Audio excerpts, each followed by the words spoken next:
Alam mo, kapag bumalik ako sa mga laalang pagkabata ko sa probinsya, parang kahapon lang ang lahat.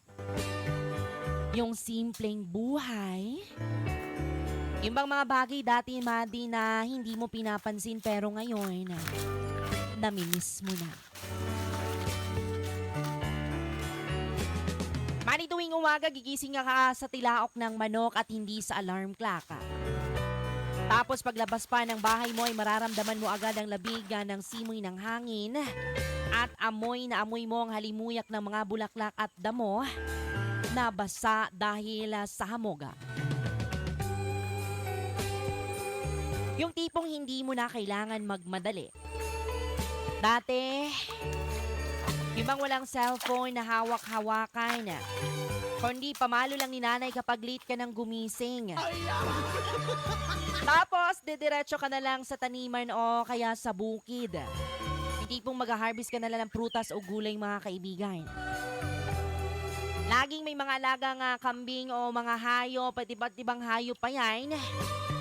Kaya bago pa man makakain sa agahan ay kailangan mo munang unahin na pakainin ang mga alagang hayop na manok at baboy. Mga Mali, ang saya ng laro namin noon. Simple lang pero sobrang saya. Yung tipong naglalaro lang kami ng tago-taguan sa may damuhan o di kaya gagawa kami ng mga baril-barilan gamit ang mga sanga at puno ng dahon. Di na kailangan ng gadgets noon, mga kaibigan, kasi sapat na ang kalikasan para mag-enjoy ka. Pagdating mo ng hapon, mag-uuwian ng mga tao galing sa bukid at ang mga kapitbahay, Mali, na halos magkakasabay na kaming maghapunan at sabay nang magkwentuhan hanggang sa aabutin ng dilim.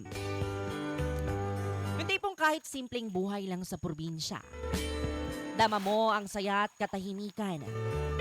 Ngayon, habang abala tayo sa mga bilis na buhay sa syudad, minsan, gusto ko na lang bumalik sa panahong niyon. Doon dahil simpleng buhay kung saan walang masyadong iniintindi, kundi kung paano ka lang magiging masaya